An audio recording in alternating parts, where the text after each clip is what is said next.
Bonjour, je me nomme Jacob Erebi et je suis l'un des professeurs de droit civil au sein de la prépa ISP. Et dans cette vidéo, je vais vous prodiguer quelques conseils et quelques consignes valant correction de l'épreuve de droit civil du concours complémentaire 2023. Alors bien sûr, je parle de l'épreuve écrite de droit civil du concours ENM complémentaire 2023. Il s'agissait, comme vous le savez sans doute, d'une dissertation ayant pour intitulé « Le couple hors mariage ». Dans cette vidéo, je vais vous prodiguer donc, je vous le disais, quelques conseils de ce qu'il ne fallait pas faire et des conseils pour vous indiquer ce qu'il fallait faire. Il s'agit d'une vidéo relativement courte, la correction intégrale de cette dissertation étant réservée à nos élèves inscrits dans le cadre de la formation au concours complémentaire 2024. Néanmoins, donc, dans cette vidéo, je vais vous donner des éléments, des indications de ce qu'il ne fallait pas faire et de ce qu'il fallait faire, après tout de même avoir, appréhendé de manière liminaire le sujet. Je vous propose donc dans un tout premier temps de vous dire un mot du sujet lui-même, un mot sur le dossier documentaire, parce que vous le savez, dans le cadre du concours complémentaire, et précisément dans le cadre de l'épreuve de droit civil du concours complémentaire, les candidats rédigent la dissertation juridique sur le sujet qui leur est donné, avec l'aide d'un dossier documentaire qui effectivement est une source importante d'informations et de notions. Je vous dirai aussi quelques éléments du travail qu'il fallait fournir toujours au brouillon, on va dire, au démarrage de la dissertation de 5 heures, le travail qu'il fallait faire à partir du code civil évidemment. Alors, je vous le disais, on va commencer par l'analyse du sujet. Le sujet est intitulé très précisément « Le couple hors mariage ». Le couple, c'est évidemment aujourd'hui en droit français deux personnes. Deux personnes qui vont être unies a priori par une communauté de vie, très souvent une communauté d'affection. On sait que le couple en droit français s'apprécie au travers de 3 figures, et c'est déjà le premier point essentiel du sujet. Le couple, c'est 3 figures, c'est le couple marié, c'est le couple pacsé, et c'est le couple de concubins. Le sujet ne se limite pas au couple, le sujet traite du couple hors mariage. Il y a donc une des 3 figures qui est exclue du champ du sujet. Il nous faut donc, et on le comprend, étudier le couple non marié, ce qui correspond au couple pacsé et au couple vivant en concubinage. L'analyse des termes du sujet nous a permis de resserrer ce sujet. C'est très important. Encore, ça nous permet de véritablement savoir ce qui entre et ce qui n'entre pas dans le sujet, puisque on a quelques connaissances de base en la matière. On sait que l'on est interrogé non pas sur tous les aspects de droit civil, mais sur une partie d'entre eux. Le programme de l'épreuve, c'est essentiellement le droit des obligations et le droit de la famille. La question du couple est évidemment une question de droit de la famille. Le droit du couple, c'est une partie conséquente du droit de la famille, mais ça n'est pas tout le droit de la famille. En effet, la notion de famille a évolué dans le temps et le droit de la famille aussi. Auparavant, la famille était considérée comme une presque entité unique. C'était le couple, les parents, les enfants. Aujourd'hui, on a vraiment une séparation assez marquée entre le couple et les enfants. On a un sujet donc de droit de la famille, essentiellement centré sur le couple.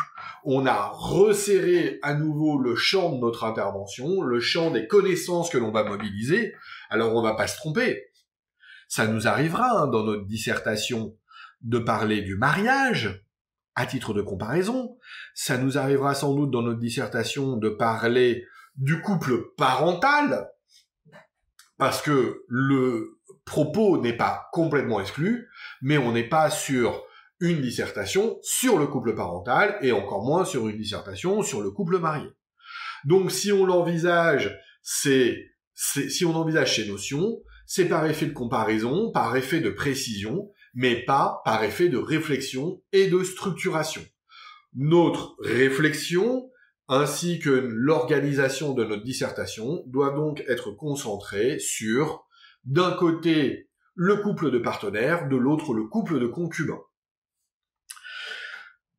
Le sujet ainsi resserré pourrait paraître relativement circonscrit, il l'est, mais il n'en demeure pas moins large. Pourquoi ? Et ça fait partie des principales difficultés du sujet. Il y a quand même beaucoup de choses à dire. On va retrouver ces constatations d'ailleurs au travers du regard que l'on portera sur le dossier documentaire. Mais il y a beaucoup de choses à dire parce que lorsque l'on envisage le couple, on envisage beaucoup de choses, on envisage la formation du couple, on envisage la vie du couple, on envisage la dissolution du couple. Nous allons aussi forcément envisager les questions personnelles, les effets personnels de l'union ou encore les effets patrimoniaux de cette union. Cela fait beaucoup de choses à savoir produire, à mobiliser. Alors bien sûr, hein, soyons très clairs, on n'a pas à tout dire dans une dissertation, c'est d'ailleurs impossible. Le sujet le couple hors mariage, c'est un sujet qui pourrait, occuper de très nombreuses pages dans les manuels, c'est un sujet en lui-même qui pourrait faire l'objet de plusieurs thèses.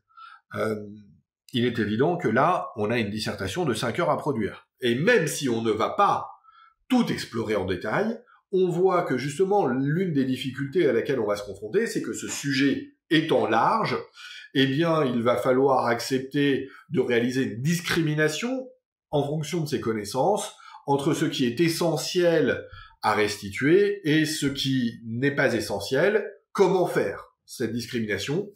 En problématisant. Mais avant d'en venir à la problématique, relevons aussi que c'est un sujet moderne.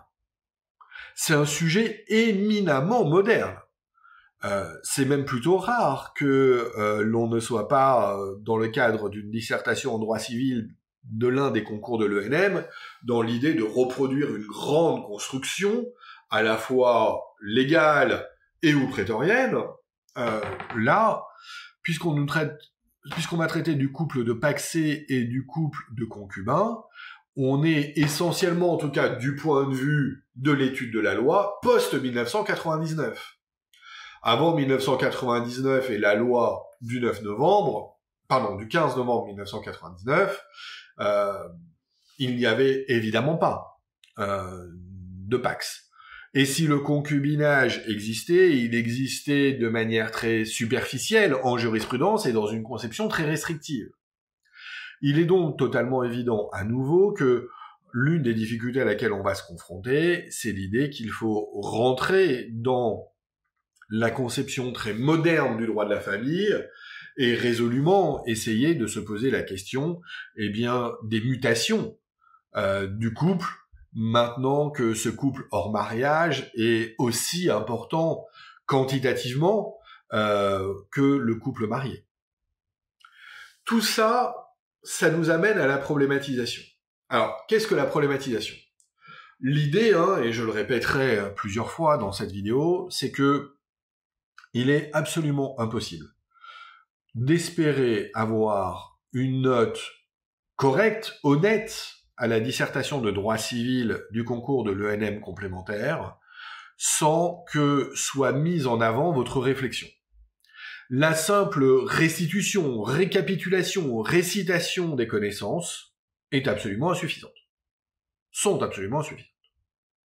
En effet, le but du jeu, c'est de sélectionner des futurs magistrats, même des magistrats en puissance, puisque le concours complémentaire vous destine à une scolarité relativement courte. On veut que vous ayez déjà un profil marqué pour être un magistrat opérationnel dans un délai très court. Il est complètement évident pour cela que l'on va tester votre réflexion. Avoir des connaissances, c'est une nécessité, mais cela ne suffit pas. Et d'ailleurs, puisque l'on n'a pas à tout dire, on n'a pas besoin de tout savoir sur tout en matière dissertative. Ce qui vous est demandé, c'est d'être capable de mobiliser des connaissances importantes, être capable aussi de les illustrer, mais surtout être capable d'organiser vos idées selon une réflexion, une démonstration. Laquelle ? Eh bien, celle que mènerait un magistrat. Et encore une fois, les bases de la problématisation, on les a déjà presque déterminées.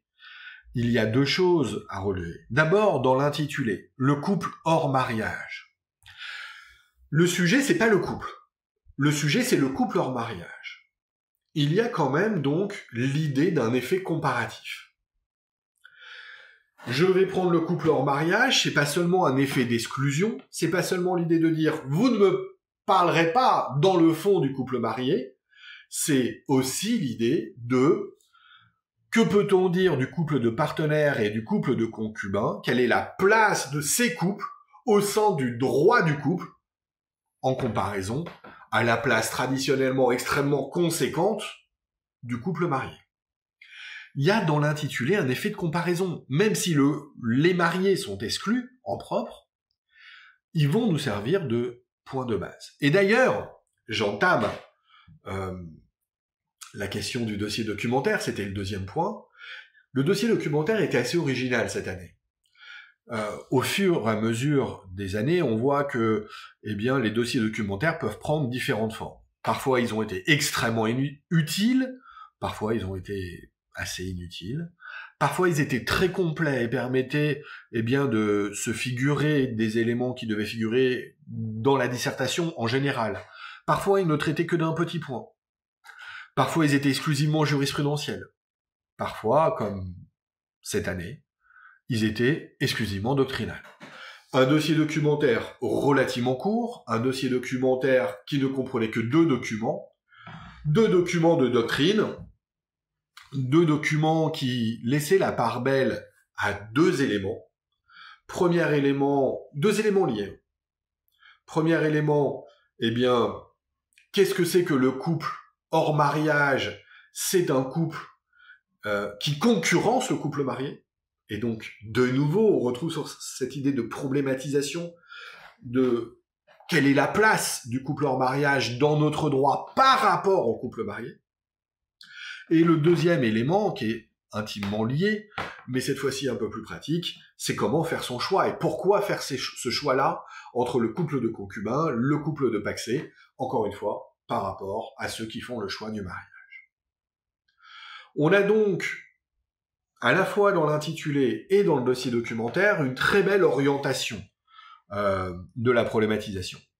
Et d'ailleurs, il y a un effet marquant dans le deuxième document du dossier documentaire, et ça clôt finalement tout notre questionnement, il y a des statistiques.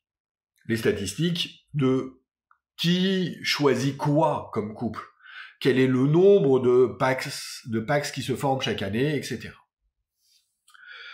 Avec l'ensemble de ces éléments, on pouvait donc partir sur véritablement cette construction d'une démonstration qui va être à la fois très dynamique et qui nous permet de resserrer ce sujet extrêmement large. Cette fois-ci, non pas le resserrer au regard de nos connaissances, le resserrer au regard de notre réflexion. Il nous restait quand même, et c'est toujours un travail préalable absolument nécessaire, encore faut-il bien savoir s'en servir, faire son travail sur le code civil. Et là aussi, il suffit pas d'ouvrir son code. Il faut avoir un peu de culture. Cette culture juridique et judiciaire du magistrat. On est en droit de la famille, on est particulièrement dans le questionnement relatif à des dispositifs et des régimes modernes, post-99, on sait quoi ? On sait que le droit de la famille, et surtout dans ses aspects modernes, c'est des dispositifs légaux et des dispositifs qui subissent des réformes.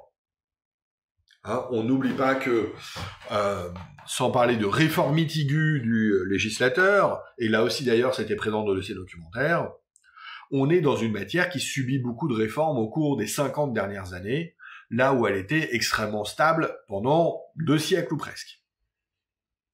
Donc on va être dans l'approche du code et du dispositif face à l'idée que, eh bien, la loi est essentielle en la matière, je vais donc devoir utiliser et examiner des textes, et au contraire, la jurisprudence va se faire rare. La jurisprudence servira surtout d'illustration.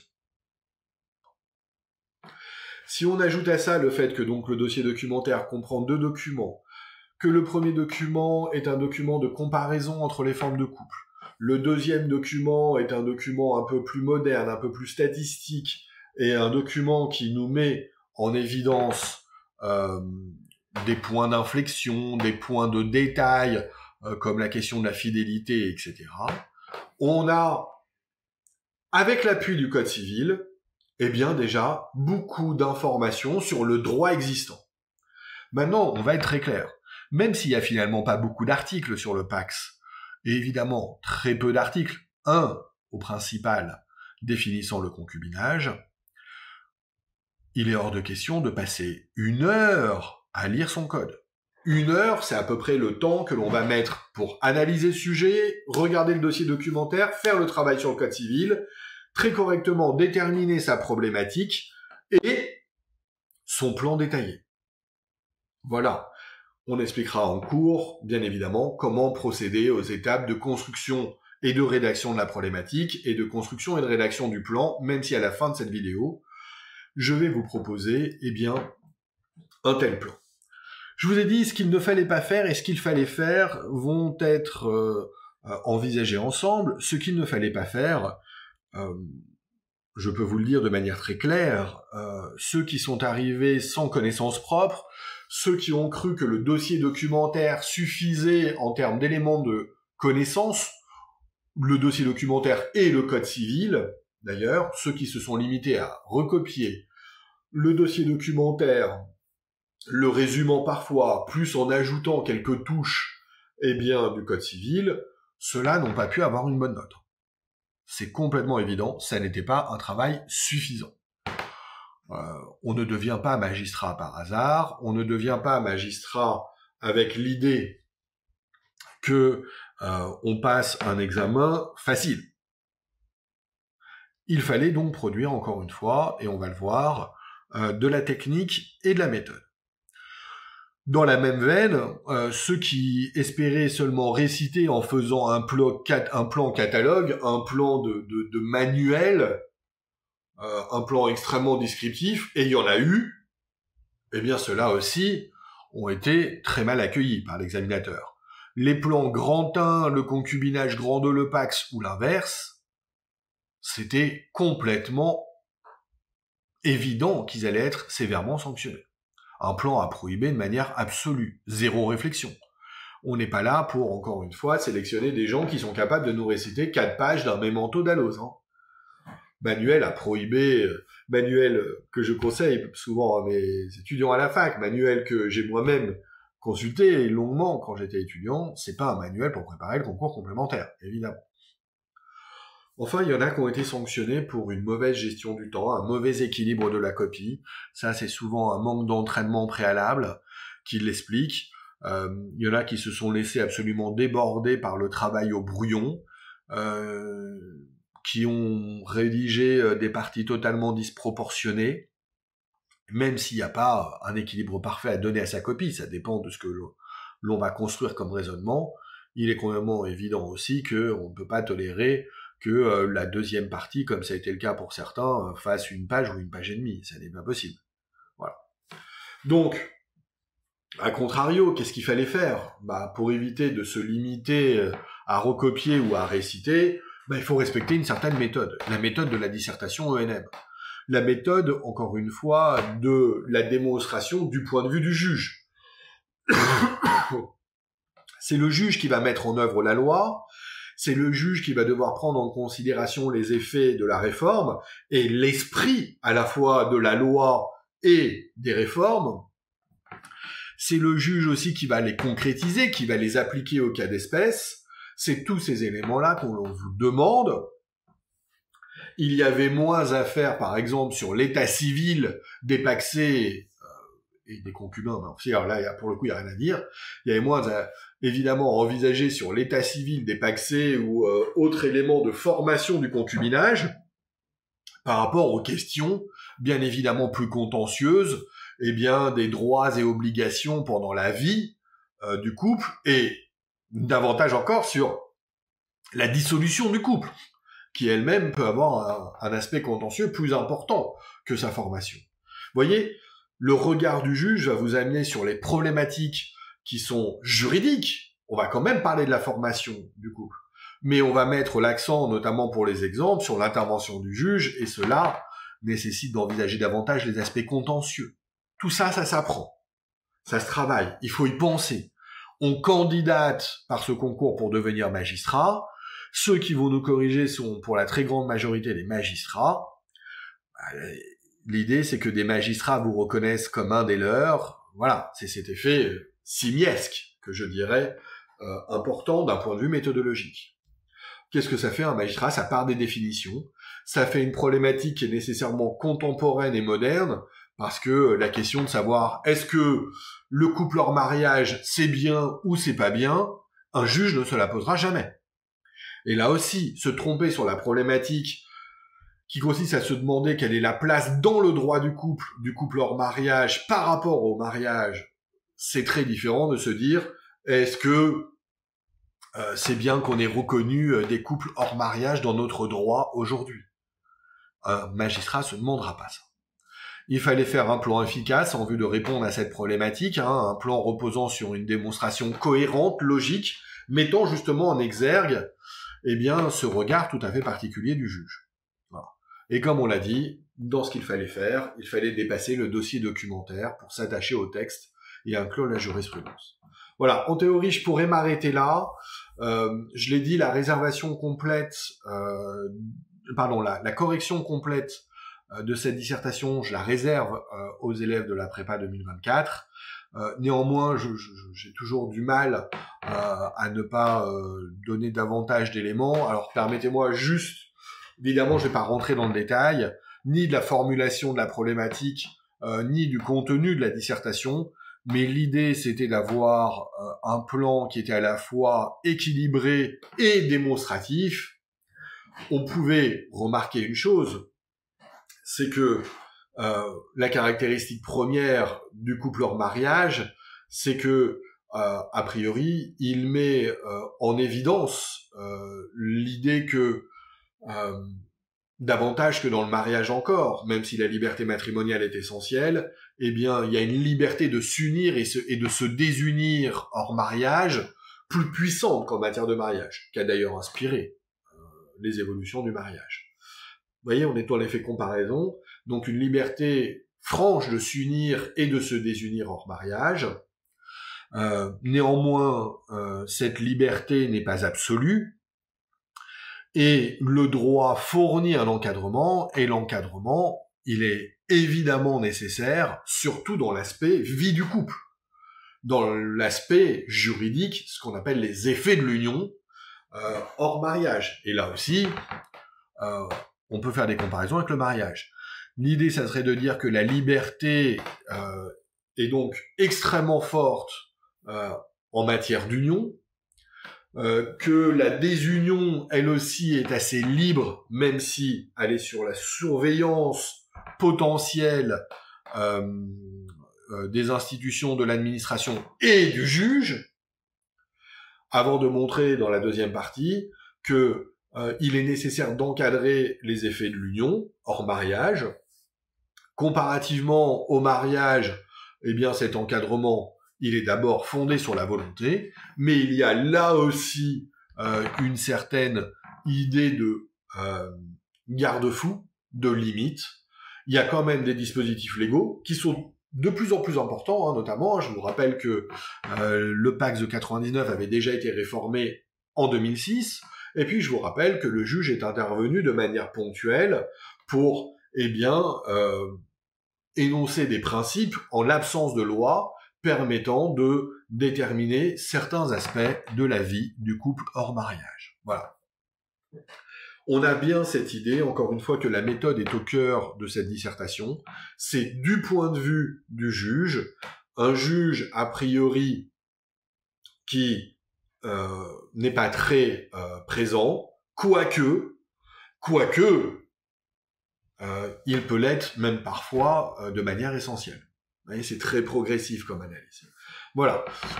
J'espère que cette vidéo pourra vous aider si vous passez le concours complémentaire 2024, pardon. J'espère que vous trouverez dans cette vidéo, même si vous faites pas la prépa, des éléments d'indication qui vous permettront de comprendre les exigences assez complexes du concours.